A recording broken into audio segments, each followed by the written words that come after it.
Test mic, test. Yeah, so yun na nga, ka-close lang namin and actually may typhoon ngayon. Yan. And sarado na lahat ng vehicle and ang naiwan na lang na open is this one, the Race G. So tara, pasok tayo sa loob. Discuss ko lang smart entry. The smart entry is this one. So yan, you never have to bring out the key. Kunyari, hang dito yung key sa pants mo or na inside your bag, pag babae. Pag na-sense ng vehicle na malapit na yung susi dito sa sasakyan, you just have to push this or yeah. So yan, narinig yung tumunog. So for example, kasi yung keyless entry, you'll have to push the key para i-unlock yung sasakyan. Dito, ilalapit mo lang tong tab mo there sa sensor. Ayan yung sensor. So mag-a-unlock na siya. Yan.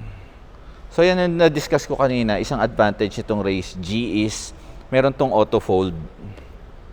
Yan, side mirror. So pwede mo i-set yan ng mag-auto unfold siya every time you unlock the vehicle or magpo-fold siya every time na ilalock mo yung vehicle. So we're gonna sweep the dashboard beginning from here to left, then going there.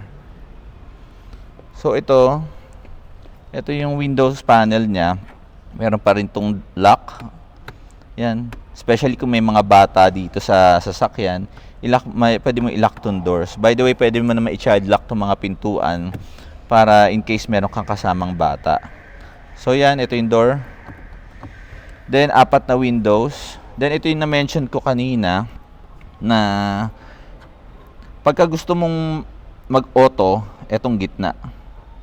Yan.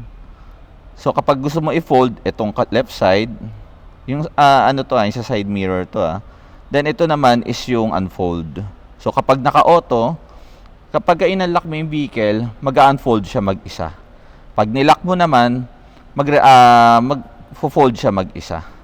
So, ito yung joystick natin, yung cursor. So, kapag gusto mo i-adjust yung side mirror. Yan. So, iset mo lang to sa left. Yan, merong toggle button. Then, pag right, dito naman sa right portion. Yan. So, move naman tayo dito sa baba. So, ito naman yung gas lever. Pag magpapagas tayo. So, itong Race G is manual yung adjustment ng seats niya. Pero meron itong seat adjuster, seat height adjuster. So, kunyari, hindi mo masyado makita yung hood, pwede mo i-adjust tong seat height. Yan. So, ideal yan, lalo na pag sa babae, gusto nila kasi mataas, nakikita nila yung hood above, in front. So, ito, binuksan natin kanina, yung hood. Ito yung pambukas ng hood. Then, dito sa taas, meron tayong traction. Yan. So sa traction kasi, para i-off mo yan, i-long press mo lang. Then kapag naka-on yan, usually talaga walang indicator sa multi-information display. Kasi usually talaga iniiwan yan na naka-on Then moving up. Ito meron tayong cup holder here. Aircon vent. Yan, adjustable naman. Then, dito naman sa steering wheel is, ayan, dami nakalagay Isa-isahin natin everything So, dito, ito volume control. Ayan. So, sa sounds nyo. Ayan, so, ito volume control. Then, dito, merong toggle dito. Itong cursor na to is pang-control nyo dito sa multi-information display. So, marami kasing settings na pwedeng i-ma-adjust dyan. Though, kung naalala nyo yung Nokia na cellphone dati, way back, medyo matagal na yung Nokia. So, Nokia kasi dati meron yung screen dito, then meron kang cursor dito. Para makapag-move around ka dun sa screen, ito yung gagamitin mo. Kaya makikita nyo merong enter sa gitna. So, kapag gusto nyo i-enter yung application, pipindutin mo to. Then, up, down, left, and right. So, yan, meron trip meter dito. Then, ito yung back button. Kung marirecall nyo pa, yung may mga naka-experience na Nokia phone dyan, meron yung back button here. So, ito, Merong airbags, then classic emblem ng Toyota.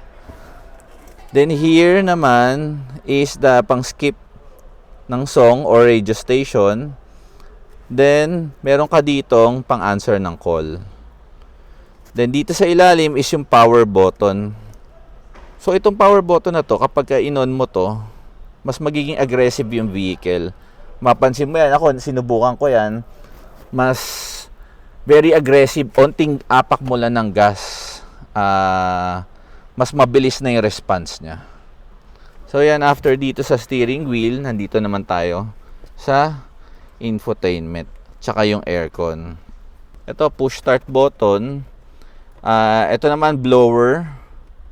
Yan, iniikot yan para ma-adjust nyo yung hangin. Then ito, temperature. Pag gusto nyo na mas malamig or bawasan yung lamig nung cabin. So ito, AC. Pwede mo itong i-off. Usually, ino-off to kung kunyari sa Amerika, may snow. So, walang lamig yung vehicle. Parang electric fan lang siya. Pag in-off mo yan. Then dito naman is yung airflow. Pagka in-off nyo to, yung hangin sa labas papasok dito sa loob ng vehicle. So let's say for example, may dumaanan truck ng basura dyan, lagi ko itong sample, or truck ng baboy, pumapasok yung hangin dito sa loob ng vehicle. So maaamoy nyo yun. So just leave it on para at least hindi pumapasok yung amoy sa labas. So ito naman is defogger. Yan. So, yan. Yung paborito natin, ang tanong lagi, aakyat ng Tagaytay or Baguio. Pag nag-fog na yung likod, rear, ito, para mawala yung fog sa likod. Ngayon, huwag nyong iiwanan na nakabukas yan. Okay? So, kasi may tendency masunog yung tint nyo dyan sa likod kapag naiwanan nakabukas. So, kapag gagamitin nyo yan, bantayan nyo. So, ito off button, off ng aircon. Then dito naman is yung auto.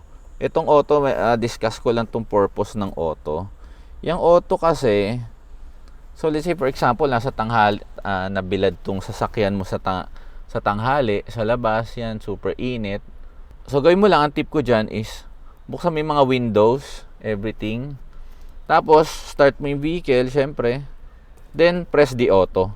Itong auto kasi is, ito todo niya yung blower tsaka lamig nitong aircon. So yan yung classic natin kasi tayo mga nakasanayan natin, hindi na maibig sabihin no, matanda na rin ako, is ito todo yung aircon. Okay lang yun sa vehicle na to, kaya nga ito dinesign yan na para itodo. So upo ka muna sa labas, antay ka at least 5 minutes or maximum 15 minutes. At least hindi mo may experience dito yung super init sa loob ng sasakyan. Dito sa ilalim is meron tayong power supply. Naka-USB na siya ang design niya. Then dito is yung classic na pang lighter na power supply. So ayan, maganda yan, very versatile. Kasi dito pwede ka magkabit ng air compressor. So yung air compressor, para sa mga hindi nakakaalam, yan po yung pambomba ng gulong. So in case na malambot yung gulong nyo, pwede nyo ikabit dito. Yan ang maganda. Kasi ang madalas sa mga air compressor, ganito yung design ng power supply niya So ito, rekta na, USB, makapag-charge ka ng phone mo. Yan, kung magkakabit ka naman ng third party na dashcam here, make sure lang na plug and play para hindi ma-void yung warranty natin. And usually yan, dito ikinakabit yun. Ito yung magiging power supply mo. Yan, okay, moving down, dito na tayo sa shift knob. Yan, this is the automatic version. So yan, makikita nyo merong plus minus. Very ideal yan kapag uphill tayo. Yan, para makapag-stay tayo dun sa specific gear. By the way, makikita mo yung gear dyan. Makikita mo naman yung gear dyan. Then, kapag hindi naman tayo uphill, stay lang tayo sa drive. Yan. So, paano pumunta dyan sa plus minus na yan? Kapag hatak nyo nito pababa, idadrag nyo yan pa kanan. So, doon magpi-play ka na ng plus minus. Then, ayan, park, reverse, neutral. Then, ito naman yung classic na handbrake. Wait lang Ayan. Ayan. Tapos dito naman, additional na mga lagayan. Check lang natin depth Ayan.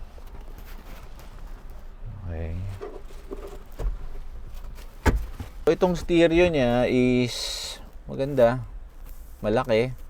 Ang mga buttons dito are ito, back button, home. And by the way, meron naman tong Android din, Apple CarPlay. So volume up and down. Then meron tong USB port. Sa USB kasi nito is yan. Diyan may ko-connect yung Apple and Android connecting to your phone. Yan. So moving up tayo sa headliner. Yan. Okay, meron tayong salamin dito. Ganda, para pang driver. Then ito, button. Yan, gumagana yung ilaw. Okay. Then door function. Itong door function para sa mga first timer. Iilaw itong ilaw na to every time na may nakabukas na door. So at least indicator yan na nakalimutan yung i-lock yung door here sa vehicle. So yan, ito naman yung pag-push mo dyan is off. So check natin kung may ayun, meron ding mirror para kay Mrs. So move tayo sa passenger dito ha, para at least ma-visualize naman yung so nandito tayo sa passenger side, sa first row. And wait, laksa ko lang ilaw So meron tayong dalawang cup holder here. Yan. And dito, lagayan ng kung ano-ano, basahan. Door handle, yan. So dito is, wala naman masyado, is glove compartment. So yan ang sounds, how it sounds ha. Yan, dito naman is aircon vent. Then meron din tong yan, cup holder. Nice. It's a sliding one. So, yan. So, by the way, meron pa dito secret na lagayan Pwede kayo maglagay dito ng kung ano.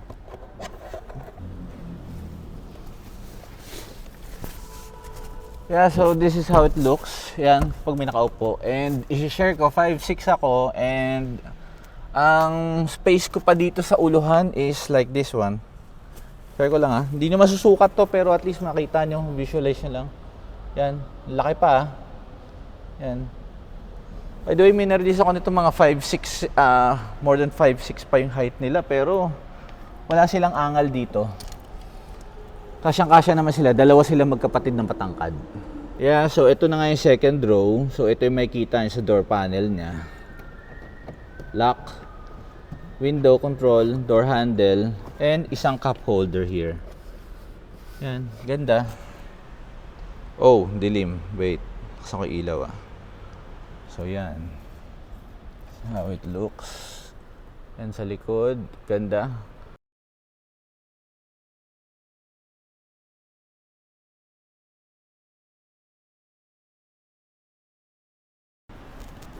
And nakulay. That's how it looks here.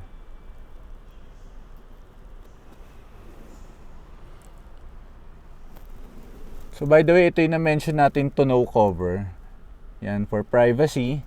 And especially kung meron ka mga mamahalin na gamit inside, at least hindi nagkakaroon ng interest yung iba sa labas na basagin tong compartment mo sa likod. So yeah, ito pa, meron tayong ilaw dito sa gitna. So yan, door, off, and on. So yan yung tatlong function Meron din siyang door function. So yan, nakabukas kasi yung door here. So kaya yan, nakailaw siya. Nice. Yan, meron tayong backing sonar. Yan. So yan, aside from backing sonar, combo na, meron ka pang backing camera. Ewan ko kung magkamali ka pa niyan. Yan. So this is how it looks sa likod. Yan, meron tayong reflector dito sa ilalim. So this is the G variant. So tara, open natin. Wow. Saan ko na ilaw So ito yung tonneau cover. Yan. Nice. So wait, tanggalin ko lang itong tonneau cover.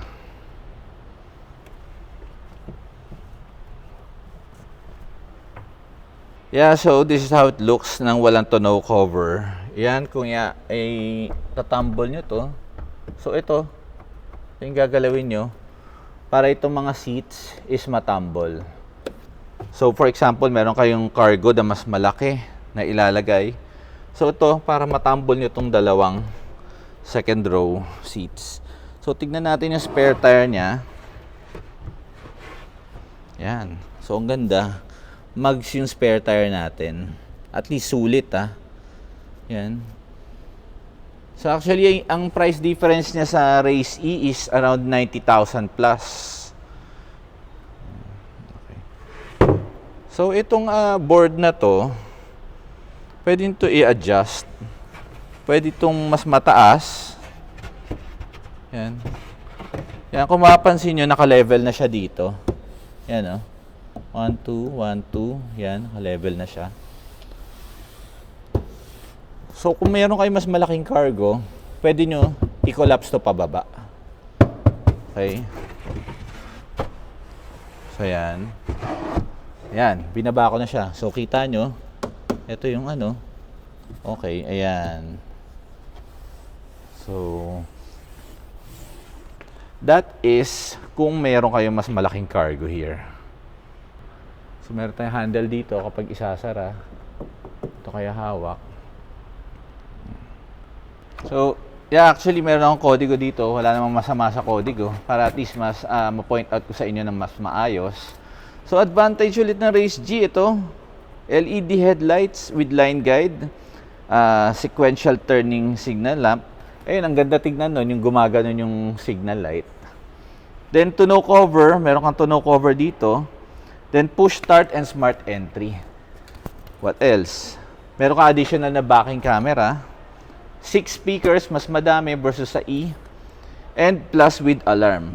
So, yung mga yan, advantages na yan, around 95,000 ang advantage nyo.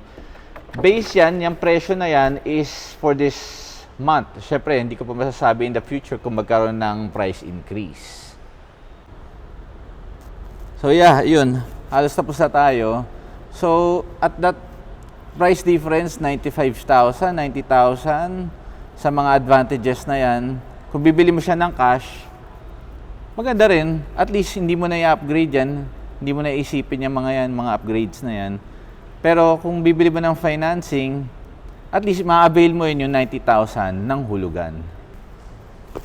Well, so ang dulo niyan is, yun na nga, depende na lang din talaga sa budget nyo kung ano mas prefer nyo. Kung yung Race E naman is, eventually, upgrade nyo rin naman. And, yan, depende sa budget nyo. Doon pa rin naka-base yan.